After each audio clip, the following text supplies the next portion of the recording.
ஆண்டவராகிய இயேசு கிறிஸ்துவின் பரிசுத்தமுள்ள நாமத்துக்கு மகிமை உண்டாவதாக. Glory be to the holy name of the Lord Jesus Christ. என்னுடைய சாட்சியை மிகவும் சுருக்கமாக உங்களோடு பகிர்ந்து கொள்ளும்படியாக நான் ஏவப்படுகிறேன். Before we meditate on the scriptures, I am urged to share with you in brief my testimony. நான் ஒரு ரோமன் கத்தோலிக்க கிறிஸ்தவ குடும்பத்தில் பிறந்து வளர்க்கப்பட்டவன். I was born and brought up into a Roman Catholic family. என்னுடைய சிறுபிராய முதல் கொண்டு கர்த்தராகிய இயேசுவுக்கு ஊழியம் செய்ய வேண்டும் என்ற ஒரு வாஞ்சை எனக்குள்ளே காணப்பட்டது. From my childhood there was in me a desire to serve the Lord Jesus Christ. நாள் ஆக உலகத்தின் பாவத்தின் அழுத்தத்தால் ஒரு பக்கத்தில் அந்த வாஞ்சை குறைந்தாலும் மற்றொரு பக்கத்தில் நான் ஆண்டவருக்கு பிரியமாக ஜீவிக்க வேண்டும் என்ற ஒரு வாஞ்சை உள்ளவனாகவே நான் காணப்பட்டேன்.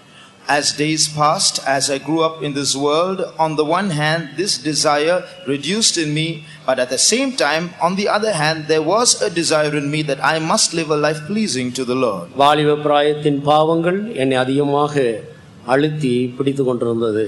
The sins of youth started pressing and oppressing me. அதிலிருந்து விடுதலை பெறும்படியாக நான் பல விதங்களில் பிரயாசப்பட்டேன். I tried all kinds of ways and means to be delivered from these sins of youth. Roman கத்தோலிக்க மார்க்கத்தில் கிறிஸ்துவின் பாடுகளை தியானிக்கிற 14 பாடுகளின் பகுதிகள் உண்டு. In the Roman Catholic faith, there are 14 aspects to the sufferings of Christ. ஒரு முறை ஒரு பெரிய மலையில் இந்த 14 ஸ்தலங்களையும் என்னுடைய முழங்காலால் நடந்து போய் தொழுது கொண்டு வந்தேன். And there was a place where these 14 sufferings were depicted at the foot of a particular mountain, and to be delivered from my sins, one day I went on my knees to all these 14 spots. இருந்தாலும் என்னுடைய ஜீவியத்தில் எந்த விதமான விடுதலையும் இல்லை. But there was still no deliverance in my life.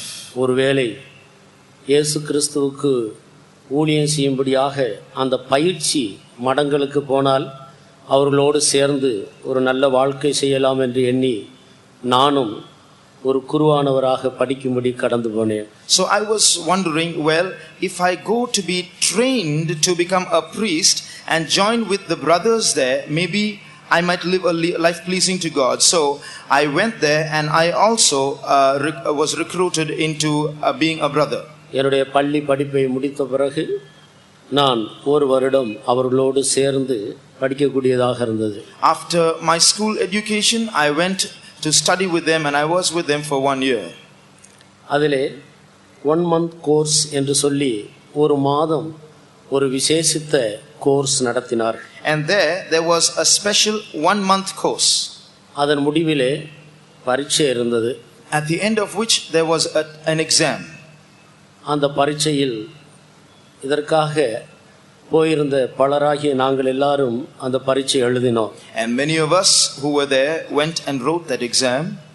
சிலர் அந்த பரீட்சையில் தோல்வி அடைந்து இவர்கள் ஆண்டவருக்கு ஊழியம் செய்ய தகுதியற்றவர்கள் என்று சொல்லி தள்ளப்பட்டனர். There were some who failed in the examination and they were rejected from serving God because of this failure. அந்த தள்ளப்பட்டவர்களில் நான் ஒருவனாக இருந்தேன். And I was one of those who were rejected. உங்களுக்கு ஆங்கிலத்தில் போதுமான அறிவு இல்லை, ஆனபடினால் நீங்கள் ஊழியம் செய்ய முடியாது, போய்விடுங்கள் என்று சொல்லி அனுப்பிவிட்டார். They told me to go away, that you cannot do this ministry because you do not have sufficient English knowledge. இயேசுவுக்கு ஊழியம் செய்ய வேண்டும், ஒரு பரிசுத்த வாழ்க்கை செய்ய வேண்டும் என்ற மிகுந்த ஆவலோடு கடந்து போன எனக்கு தள்ளப்பட்டதுதான் பரிசாக கிடைத்தது. So I who went forward with great enthusiasm and desire to serve Jesus, to live a holy life, and my reward was rejection. என்னுடைய பெட்டியை எடுத்துக்கொண்டு துக்கத்தோடு திண்டுக்கல் அந்த குரு மடத்திலிருந்து பஸ் ஸ்டாண்டுக்கு வந்து கொண்டிருந்தேன். So I set out from that monastery in Dindigal with my suitcase and stood at the bus stand. வருகிற வழியில் நான் தனியாகவே வந்து கொண்டிருந்தேன். வருகிற வழியில் நான் பரலோகத்தை பார்த்து வானத்தை அண்ணாந்து பார்த்து, ஆண்டவரே, ஆங்கிலம் தெரிந்தால் மாத்திரம்தான் உமக்கு ஊழியம் செய்ய முடியுமா, இல்லாவிட்டால் ஊழியம் செய்ய வழி இல்லையா என்று சொல்லி என்னுடைய மனதிலே அங்கலாய்த்து கொண்டு பஸ் ஸ்டாண்டை வந்து சேர்ந்தேன். As I was making my way back alone to the bus stand, I looked up into the skies and said, "Oh Lord, to serve you, is it essential to know the English language? Is there no other way?" And with great sorrow I proceeded to the bus stand. கர்த்தருக்கு ஸ்தோத்திரம். Praise the Lord. சில நாட்கள் வீட்டிலே என்னுடைய நாட்களை கழித்தேன். A few more days I spent at home. அப்பொழுது Roman கத்தோலிக்க மார்க்கத்தில் பல சொசைட்டிஸ் உண்டு. அதிலே மற்றொரு சொசைட்டியை சேர்ந்தவர்கள் என்னை ஊழியத்துக்கென்று அழைத்து சேர்த்து கொண்டார்கள். There are various sects or societies in the Roman Catholic faith, and members of another society, they called me to do the ministry in their society. அங்கு போய் ஒரு வருட காலம் அவர்களோடு சேர்ந்து நான் காலேஜில் படித்து கொண்டிருந்தேன். So I joined them and I was 1 year in college studying with them. அங்கே உள்ளதான பயிற்சி முகாமுக்கு நான் சென்றபோது, When I went there for training, என்னுடைய வாஞ்சிக்கு ஏற்ற ஒரு பரிசுத்த ஜீவியத்தை என்னால் அனுபவிக்க முடியாதவனாக காணப்பட்டேன். I was not able to live a holy life according to my desire and expectation. எல்லாவற்றையும் விவரித்து சொல்ல நான் விரும்பவில்லை. I have no time. I do not want to go into details. ஆனால் இப்படி ஒரு வாழ்க்கை செய்வதை விட வீட்டில் போய் ஒரு நல்ல குடும்ப வாழ்க்கை செய்வது நல்லது என்று சொல்லி அந்த இடத்திலிருந்து நானே தப்பித்து வந்துவிட்டேன். Then I told myself it is better to live a good family life than live this kind of a life, and so I escaped from there. நான் யாரையும் குறை கூறும்படியாக இந்த வார்த்தைகளை சொல்லுகிறதில்லை. I am not trying to criticize anyone by these words. என்னால் அதை அனுபவிக்க முடியவில்லை என்பதைத்தான் நான் அறிவிக்கிறேன். I am only telling you that I was not able to experience these things. மறுபடியுமாக வந்து என்னுடைய நாட்களை வீட்டில் செலவழித்துக் கொண்டிருந்தேன். So I spent a few more days at home. மற்ற கிறிஸ்துவ மார்க்கத்தை பற்றி எனக்கு எந்த விதமான அறிவும் கிடையாது. ஏனென்றால் அந்த அளவுக்கு ஒரு உறுதியான கத்தோலிக்க குடும்பத்தில் நான் பிறந்து வளர்ந்தேன். I was brought up into such a staunch Roman Catholic family that I had no knowledge at all about other Christian faiths. இப்படி சில நாட்கள் வீட்டிலே என்னுடைய நாட்கள் கடந்து போயிற்று. This is how a few days passed in my house. நான் சிறு பையனாக இருக்கும்போது என்னுடைய ஊரில் நடந்த ஒரு சம்பவம் என் நினைவுக்கு வந்தது. When I was a small boy, something that happened many years ago in my hometown came to memory. ஒரு தாழ்ந்த வகுப்பை சார்ந்த ஒரு சகோதரன் ஒரு உயர்ந்த வகுப்பை சார்ந்த ஒரு சகோதரியோடு தகாத முறையில் நடந்தபடியினால் அவரை கட்டி எல்லாரும் ஒரு வண்டியில் கட்டி இரவெல்லாம் அவரை அடித்து நொறுக்கினார்கள். There was a young boy of a lower class who lived or did something, walked in an indecent manner with a girl of a higher class, and because of which he was tied and he was beaten up very badly. அப்பொழுது நான் எத்தனையோ உயர்ந்த வகுப்பை சேர்ந்தவர்கள் தாழ்ந்த வகுப்பினரை கெடுத்து விடுகிறார்களே, அவர்களை பற்றி ஒருவரும் விசாரிக்கிறதில்லை, கேட்கிறதில்லை. ஆனால் இந்த எளிய குடும்பத்தை சேர்ந்தவர்களை எல்லாரும் சேர்ந்து இப்படி அடிக்கிறார்களே, இது ஏன் என்று பலரிடத்தில் நான் கேட்டுக்கொண்டிருந்தேன். எல்லாரும் என்னை திட்டினார்கள். சிறு பையன், இப்படி கேள்வியெல்லாம் கேட்கக்கூடாது, ஓடிப்போடா என்று சொல்லி எல்லாரும் என்னை திட்டினார். As a small boy, I went about asking people. There are so many people of the upper class who walk indecently, who live immoral lives, and nothing is done about what they do. But when a man of a lower class does something wrong, he is beaten up. Why is the reason? And they all would scold me and say, "You're a small boy, don't ask such silly questions," and they would chase me away. அந்த நாள் முதல் கொண்டே எனக்குள்ளே ஒரு அக்கினியை போல ஒரு காரியம் பற்றி எரிந்து கொண்டே இருந்தது. From that day, a fire started burning inside me. நியாயம் செய்தால் ரெண்டு பேருக்கு ஒரே நியாயம் செய்ய வேண்டும், இப்படி வித்தியாசமாக நடத்துகிறார்களே, இது ஏன், இதற்கு ஒரு வழி இல்லையா என்று நான் சிந்தித்தேன். If justice is done, it should be done to both parties. Why is there partiality? Was my question. கர்த்தருக்கு ஸ்தோத்திரம். Praise the Lord.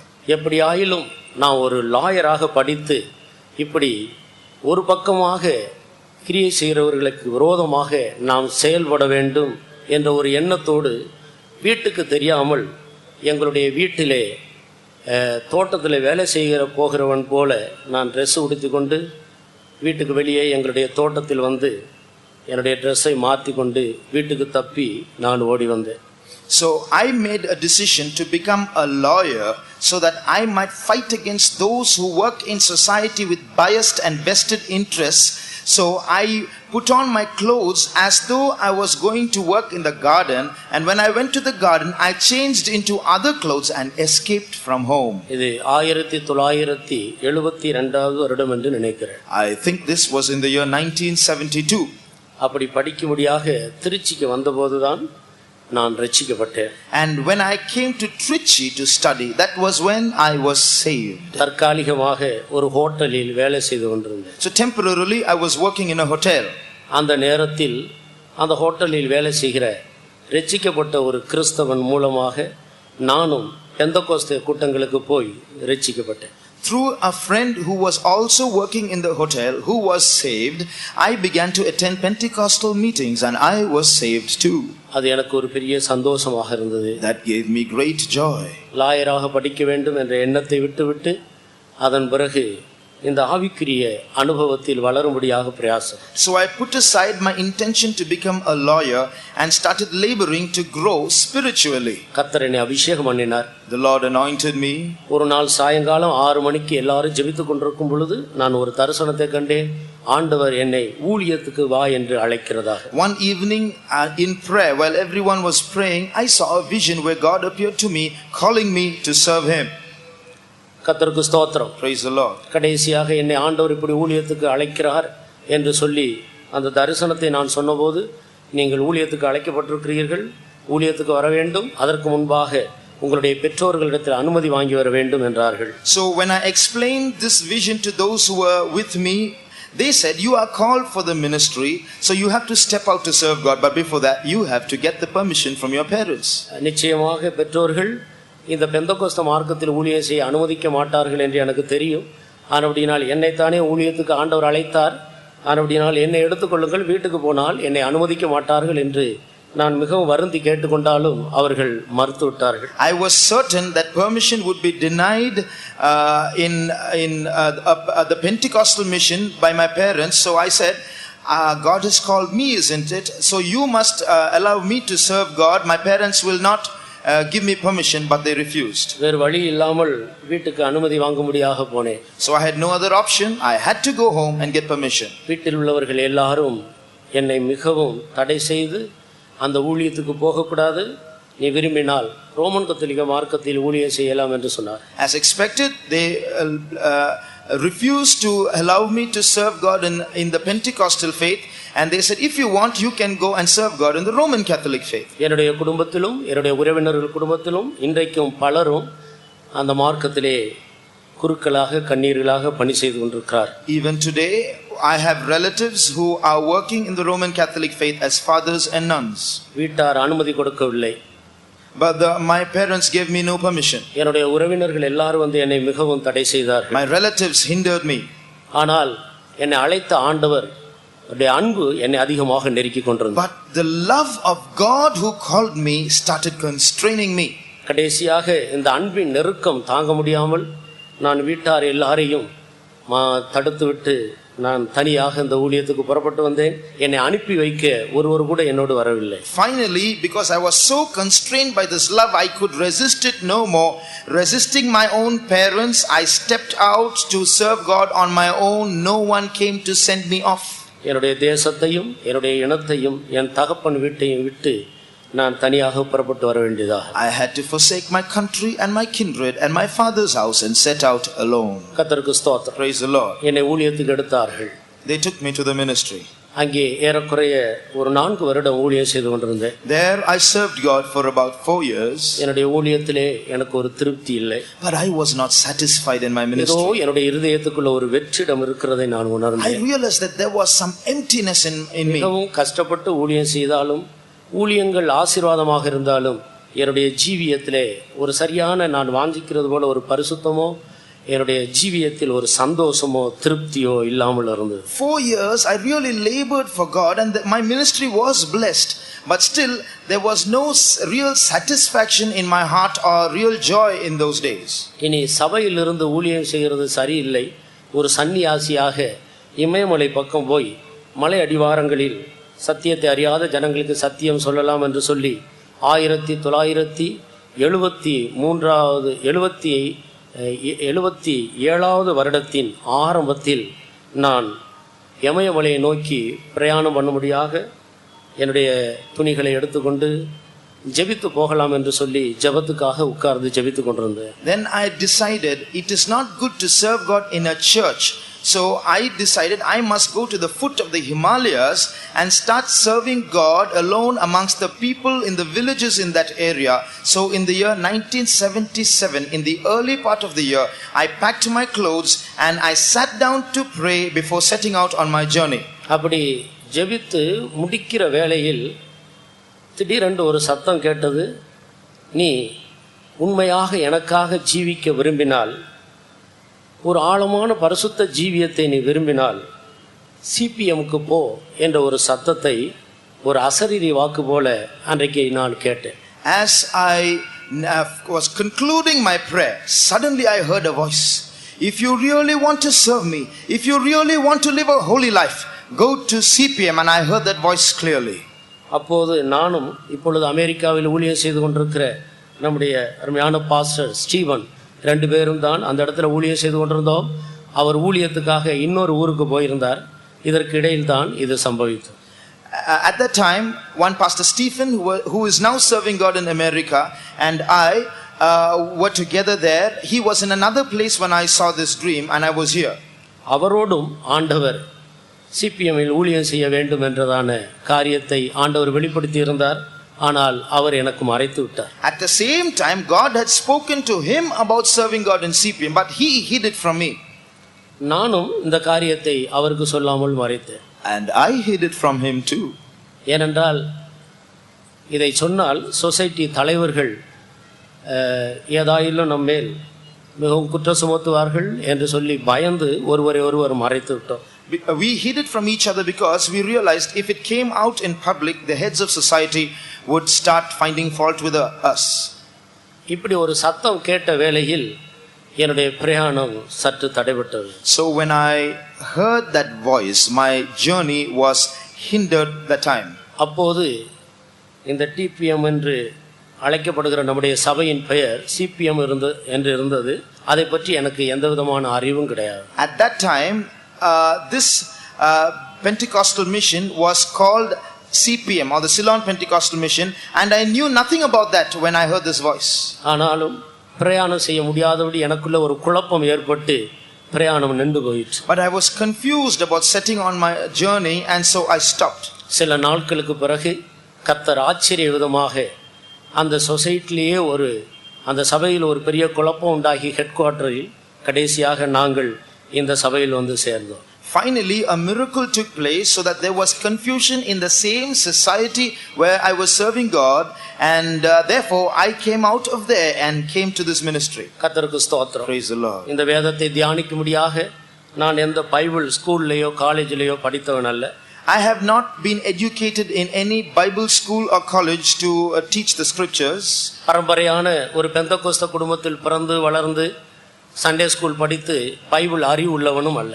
Nor am I acquainted with the scriptures like a traditional Pentecostal like a man born into a traditional Pentecostal family being brought up in Sunday school and so on. அதிகமாக நான் நேசித்து வாசிக்கிற ஒரே ஒரு புத்தகம் இந்த வேத புத்தகம் மாத்திரம்தான். The book that I love the most and I read the most is this Bible. கர்த்தருக்கு ஸ்தோத்திரம். Praise the Lord. அன்றைக்கு நான் ரோமன் கத்தோலிக்க மார்க்கத்தாரால் தள்ளப்பட்டு என்னுடைய குடும்பத்தாரால் நான் ஒதுக்கப்பட்டு வந்தபோது என்னை அழைத்த அந்த தேவன் கிருபையினால் அழைத்து இன்றைக்கும் உங்கள் மத்தியில் இந்த வேத வசனங்களை பகிர்ந்து கொள்ளும்படி அந்த கிருபையினாலே என்னை கொண்டு வந்து நிறுத்தி இருக்கிறார். Rejected by the Roman Catholic religion that day, rejected by the members of my family, my God called me by His grace, and by His grace He has brought me here to share the word of God with you. மிகுந்த ஆர்வத்தோடு அநேக எதிர்பார்ப்புகளோடு வேத வசனங்களை அறிந்து கொள்ளும்படியாக நீங்கள் கூடி வந்திருக்கிறீர்கள் என்பதை நான் அறிவேன். I realize how many of you have come with great anticipation to listen to the word of God. கர்த்தர் தாமே உங்களுடைய வாஞ்சைகளை நிறைவேற்றுவார். May the Lord fulfill your desires. கர்த்தருக்கு ஸ்தோத்திரம். Praise the Lord.